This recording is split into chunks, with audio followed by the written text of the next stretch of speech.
Olá, Porto Velho, querida e amada capital simpatia. Olá, vocês de todo o grande estado de Rondônia, que me dá o privilégio, vou até me arrumar para ficar bonito, porque eu tenho entrevistado muito show. Mas você me dá, né, o privilégio da sua audiência. Eu sou o Benito, esse é o Conteúdo Amazônia, e estamos juntos aqui hoje, mais um dia, para encurtar distâncias e levar até sua casa informações que são agregadores de valor. E para que tudo seja melhor, a primeira coisa é sempre evocar aqui e aí sobre todos nós, primeiramente, a presença e as bênçãos de Deus. Que o grande arquiteto do universo sempre nos dê mais justiça, paz, perfeição, luz, força e beleza em tudo que fazemos. Afinal, com quem Deus anda, nunca anda só e sempre anda bem. Bom, está aqui do meu lado um cara que eu gosto muito, que é um daqueles prata da casa, que eventualmente a cada 30, 40 dias vem aqui com um assunto interessante que tem a ver com alguma coisa construtiva. Professor Júlio Rocha. Acabou com... Tu tanto veio que ficou, né? Estou ficando, conforme... Coisa boa. Continue. Coordenador do núcleo de... Como é que é o núcleo lá? Ex-diretor do Núcleo de Ciências Humanas. Foi nosso chefe lá por vários anos. É um professor muito comprometido com pesquisa, com desenvolvimento das pós-graduações. O trabalho dele foi marcado, entre outras coisas, por este avanço nessa área. É uma alegria, já aproveitando então, Benito, é uma alegria receber sempre aqui o professor Dr. Júlio Rocha e saber mais das pesquisas que estão sendo desenvolvidas aí. Perfeito. É a doutora Thaís Yamazaki Benito, aqui do meu lado. Eu mandei botar o Yamazaki no nome dela, porque ela tem que ter, ela tem essa origem japonesa que ela tem muito que se orgulhar, porque o pai dela com certeza suou para fazer ela. Tá? Vamos lá, meu amor, você está bem? Pode saudar o professor. Professor Júlio, um prazer tê-lo aqui novamente. É sempre bom falar sobre a UNIR, sobre os projetos de mestrado.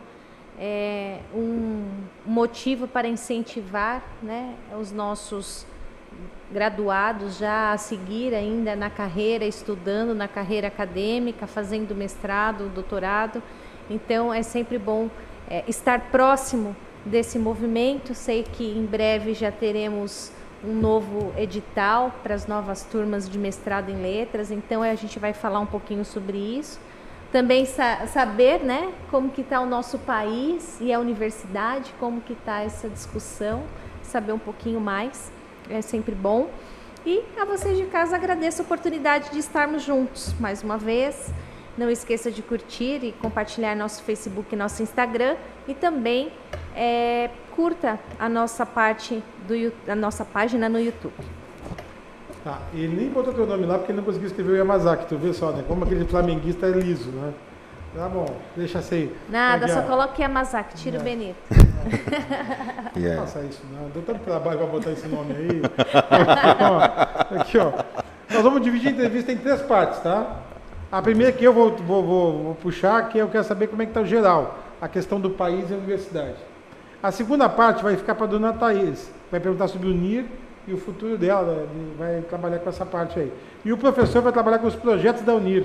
Tá? Professor Júlio Rocha tem um monte de projeto interessante. Os culturais da Amazônia. Da outra vez ele tinha anunciado que ia falar desse tema. Estamos aguardando já. Então, tu seja econômico na minha parte e na dela, porque você não chega lá no terceiro, tá? Claro. Tá? Já estou avisando. E vocês que estão em casa, continuem comigo. É jogo rápido, você está bem, né? Perfeitamente. Sempre recuperando aquela vontade de participar, atuando junto à sociedade, mas muito orgulhoso, Benito, por estar no programa que a gente sabe que é o mais longevo de Rondônia, já tem mais de 12 anos, e é um orgulho participar desse programa também por isso, mas porque sempre dirigido por você, com bastante empenho, carinho, amor, paz, perfeição, beleza, aquilo que você sempre repete no começo. É o único programa de Rondônia que ele é independente, porque é pago por mim mesmo e pelos meus colegas aqui, né, e pelo seu Ricardo Pienta, que também ajuda bastante. E é o único diário de segunda a segunda também, né, em 2 canais de televisão. Como é que a gente consegue? Não, a gente se vira, né, cara? Tem trabalho aí na história. E ainda no YouTube, você pode ir lá, Conteúdo Amazônia, que programa que não falta lá. Vamos começar? Vou chamar a vinheta e vamos começar. Por favor, Eudes, nossa vinheta.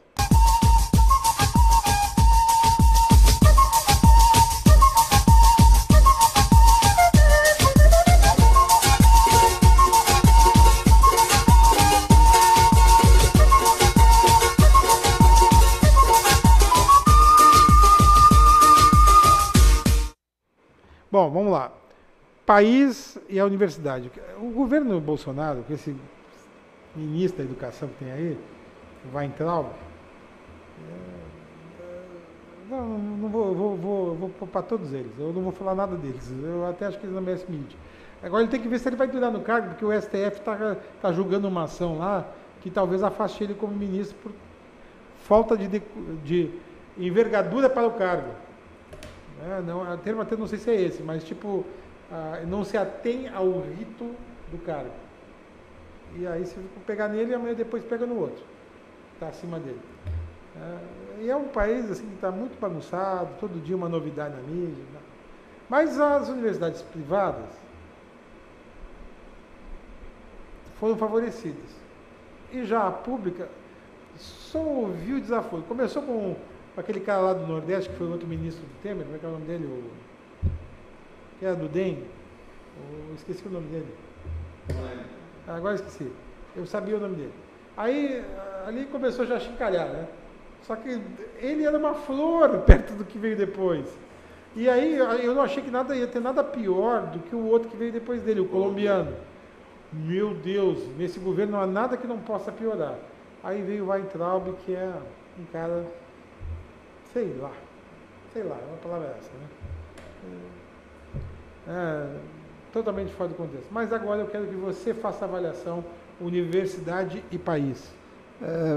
Benito, eu tenho que dizer inicialmente que o nosso tema central hoje, colocado ali pelo nosso Joseni Detone, é os arquipélagos culturais da Amazônia, né? O que isso tem a ver com o presidente Bolsonaro, com a situação do ministro Weintraub, né, e com a situação da Universidade Federal de Rondônia? O que tem a ver? Ora, os arquipélagos culturais da Amazônia são aquelas ilhas identitárias e que funcionam para nos dar corpo, para nos dar mente, para nos dar, assim, continuidade, né?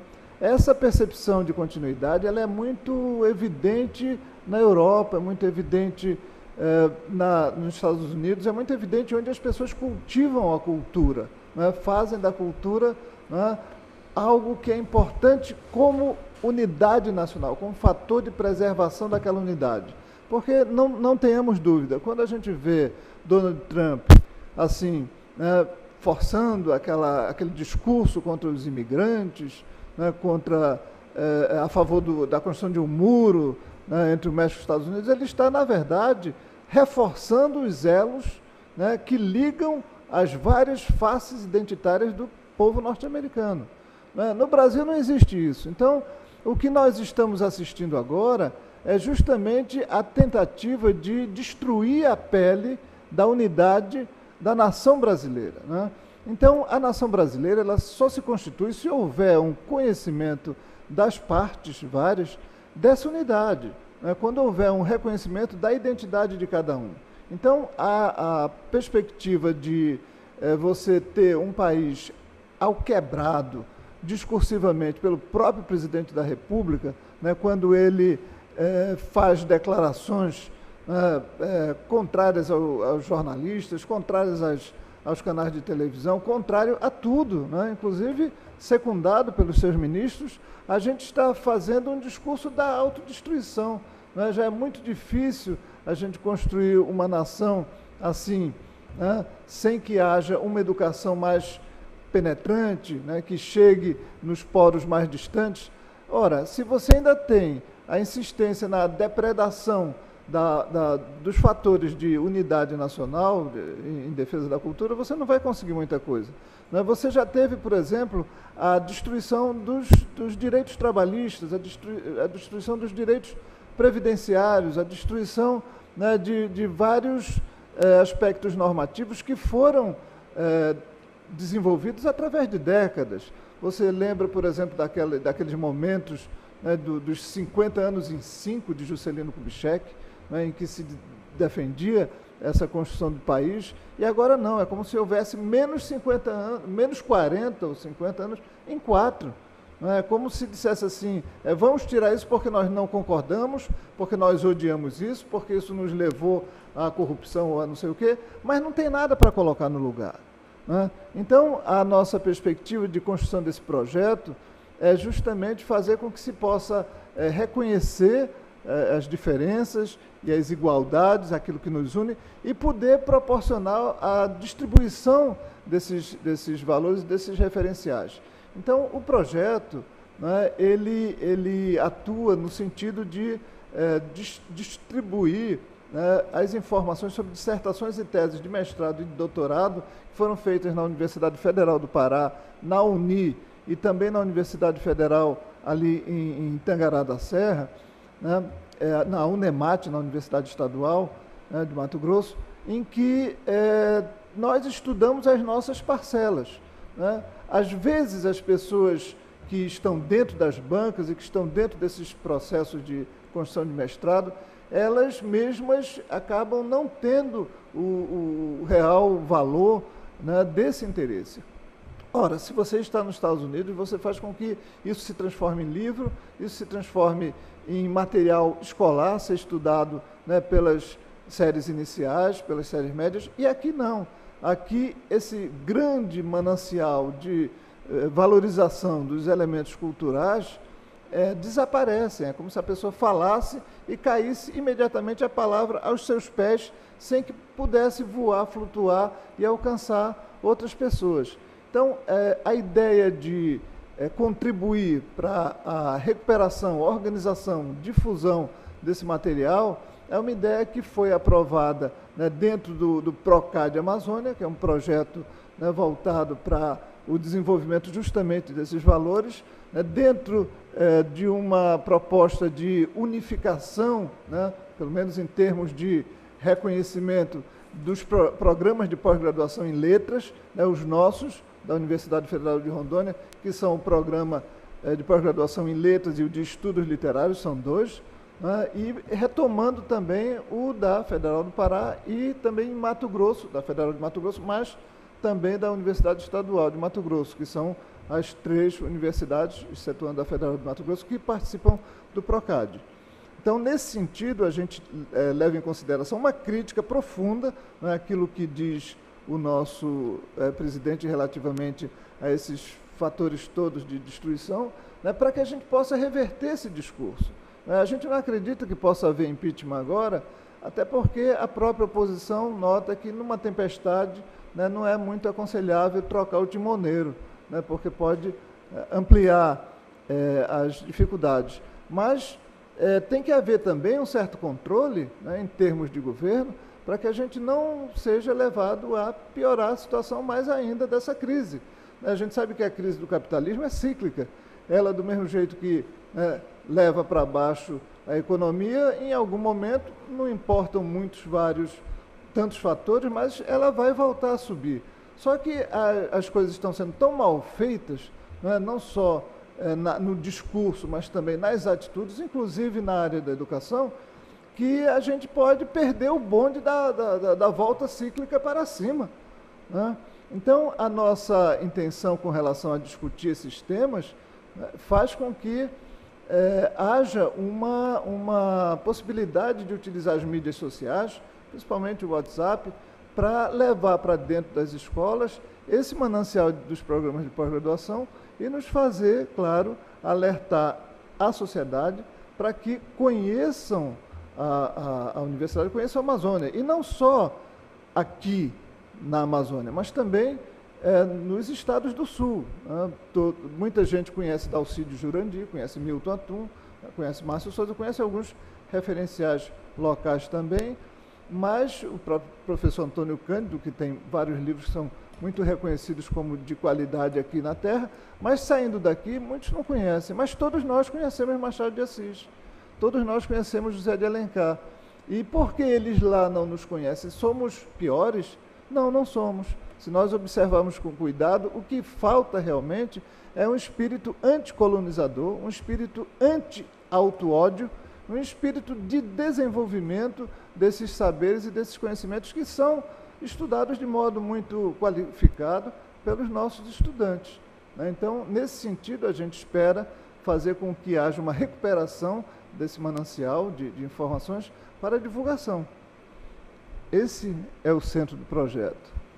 Thaís. Professor, e nesse sentido, eu vi que é uma parceria de 3 instituições. Como que fica para esse ano de 2020? O Josenir vai falar um pouco sobre os projetos, mas na questão do futuro, o que a gente espera para a Universidade de Rondônia? Bom, a Universidade de Rondônia também, né, é central nesse processo, porque nós somos constituídos por migrantes. Muitos dos nossos trabalhos são feitos por pessoas que descobrem a existência de algumas referências culturais que são decisivas para a nossa instituição.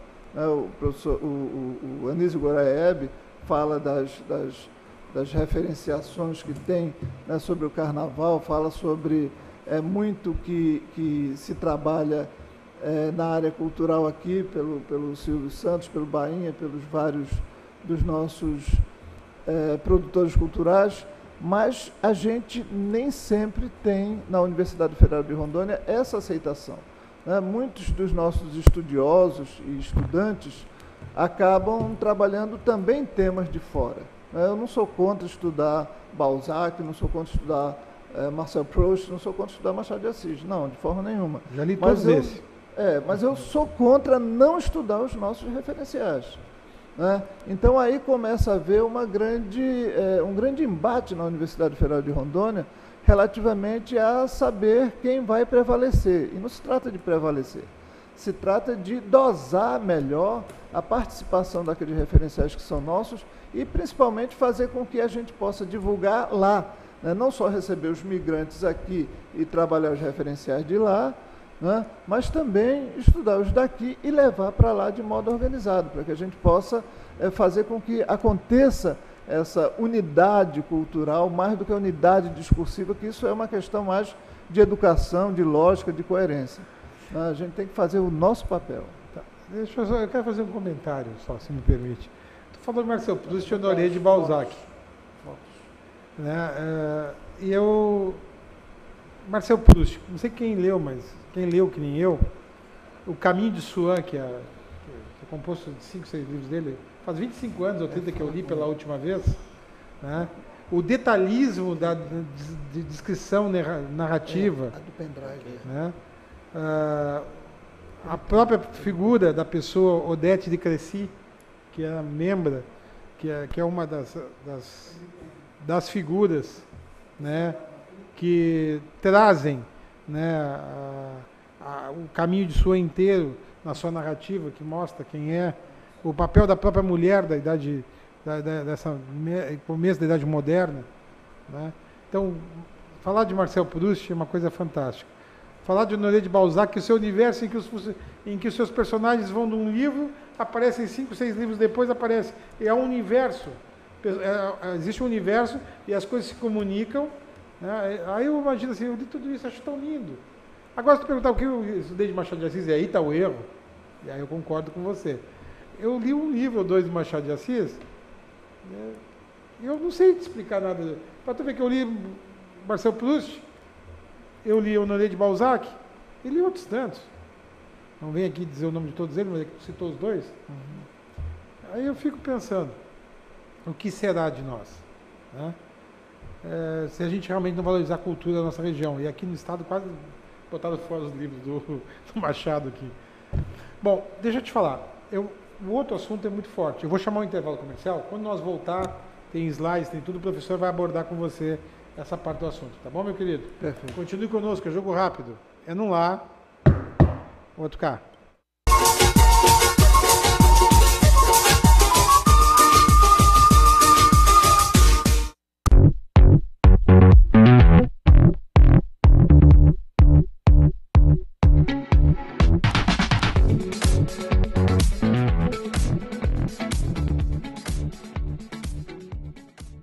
Você precisa cuidar da sua saúde. Está sem plano e cansado de ter que esperar?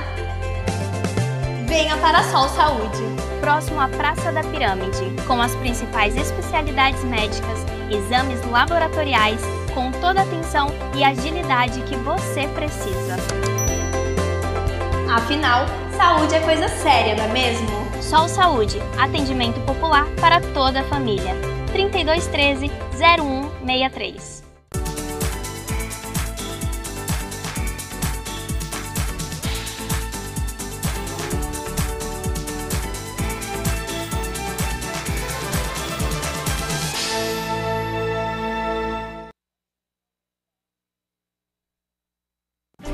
O que eu procurei? Tecnologia avançada. Método personalizado. Profissionais com credibilidade. Hospital de Olhos Veloso, o maior centro oftalmológico da região. Há mais de 3 décadas investindo em profissionais, estrutura e inovação em Rondônia. O objetivo é a qualidade de vida de seus pacientes. Diagnóstico e tratamento com excelência. E você? O que você está procurando? Hospital de Olhos Veloso.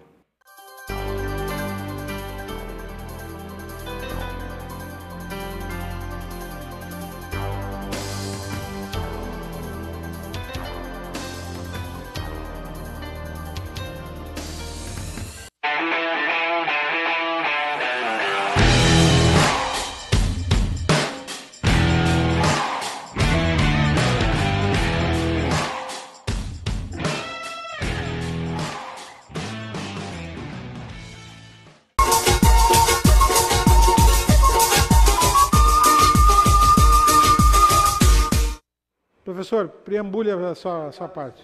Benito, as palavras do professor Júlio sobre o projeto Arquipélagos Culturais da Amazônia, um projeto que ele encabeça ali pela UNIR. Primeiro, eu achei muito interessante essa noção de arquipélago. Não são ilhas isoladas, né? Tudo bem, as ilhas têm a sua delimitação, né, suas características, mas elas unidas, elas entendidas como um bloco, são arquipélagos. Então, achei bastante interessante essa possibilidade de união das diversas identidades culturais que compõem a Amazônia. Parabéns, me parece muito feliz a escolha do termo, né? Nas minhas andanças, já estudei no Sul e no Sudeste, no Peru, na Argentina, na Inglaterra, na Itália. O pessoal tem a noção de que na Amazônia não tem cultura. Tem árvore, tem bicho, mas não tem produção cultural, não tem produção acadêmica, né? E uma das nossas tarefas, no meio dessa discussão sobre a Amazônia que se faz no mundo hoje, é colocar a voz da Amazônia no meio dessa discussão. Porque tem discurso do centro e sul do Brasil sobre a Amazônia, tem discursos internacionais sobre a Amazônia, mas e a voz da Amazônia nesse contexto? Então eu fico muito contente, professor Júlio Rocha, pela iniciativa e a intenção sempre de promover aquilo que se está fazendo aqui na região, né? O trabalho dos artistas, dos pesquisadores aqui na região. Então, parabéns por isso. Eu gostaria de entender um pouco mais como é que nasceu esse projeto e qual a perspectiva que vocês têm para ele. Eu trouxe umas imagens, né? Nós trouxemos também os conceitos, esse conceito central aí, que o arquipélago cultural é um agrupamento humano de diversidades identitárias, né? Então, na Amazônia, há centenas de agrupamentos humanos. Uhum. Agora, a ideia de arquipélago cultural, essa expressão, também não é minha, né? Ela veio do Clodomir Viana Mug. Clodomir Viana Mug Não, vai ter que repetir a frase aí, porque... vamos lá. Nós temos um conceito que é do arquipélago cultural como um agrupamento humano de diversidades identitárias. Né? Na Amazônia, há centenas de agrupamentos assim que são assim, coletivamente iguais, né, igualizados, né, pelos elementos culturais de produção, né, de língua, de vestimenta, de modo de funcionar. Né. Então, eu agradeço, professor, o seu elogio, mas a expressão arquipélago cultural veio do Clodomir Viana Mug, que é um gaúcho que foi membro da Academia Brasileira de Letras e que estudou a literatura e cunhou essa expressão, arquipélago cultural, né, brasileiro, feito de várias regiões diferenciadas. E são diferenciadas principalmente pela consideração que o resto do país tem em relação a ela. Todo mundo elogia muito, sei lá, Messejano, no Ceará, porque terra de José de Alencar, né, mas o Clodomir Viana Mug como gaúcho, né, ele acabou tendo uma perspectiva muito universal. Inclusive fez outro livro que se chama Bandeirantes e Pioneiros, em que ele compara os Estados Unidos com o Brasil, em que também teve uma grande difusão, né, pela novidade que era. E o que nós fazemos é justamente a mesma coisa, mas claro, puxando a brasa para a nossa sardinha, né? As pessoas conhecem, como disse o Benito aqui do lado, né, Marcel Proust, conhecem os caminhos de Swan, né, mas não conhecem os caminhos do Diaruí. Né? Esse é o problema. Diaruí é uma obra feita... Eu não fui incentivado a isso. Não somos. Agora, isso é uma obra feita pelo professor Antônio Cândido, né, da Silva, um escritor aqui muito conceituado, mas o incentivo e a difusão não são uma atitude privada, não são elementos movidos pela natureza, são atitudes artificiais e que devem ser pagas pelo Estado, devem ser incentivadas pelo poder público, né, atuando em favor da unidade. Nós temos atualmente um discurso que é de ignorância, de desunião, né, de desavenças. As pessoas ficam... De desapreço pelo conhecimento, anti-intelectualismo. Sim, sim. Esses elementos todos não colaboram para que nós possamos avançar. Né? O Eudes vai passar ali, as várias... A gente costuma ver a Amazônia assim, né, como né, um grande rio, né, uma grande mata, e não se sabe que não existe assim, um espaço territorial de mais de 2 ou 3 quilômetros que não tenham pessoas ali morando e que essas pessoas tenham vínculos umas com as outras, né, em termos culturais. Então, esse é o grande ponto de partida do projeto.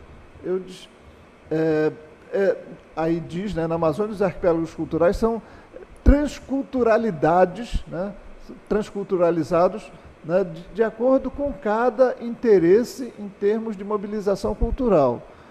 Ora, se nós não estudarmos isso, não difundirmos isso, isso vai parecer ainda que estamos, né, numa grande, né, idade antiga em que havia apenas a ocupação assim, eventual da Amazônia. E aí vai se poder falar em internacionalização da Amazônia e outras bobagens mais para criar ódio com o povo, né, de fora, né? Vejam essa obra que aparece aí, do Dalcídio Jurandir.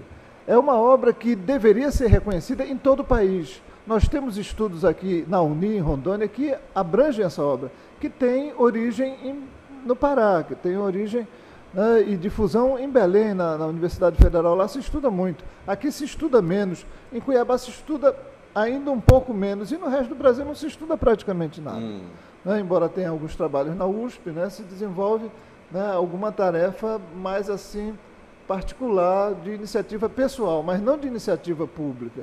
Vejam só, essa obra, do lado esquerdo e a do direito, trabalham de Djalma Batista. Djalma Batista as pessoas acabam reconhecendo como uma das principais artérias da cidade de Manaus, mas é um grande produtor cultural e de trabalhos que não são aproveitados fora do espaço da Federal do Amazonas.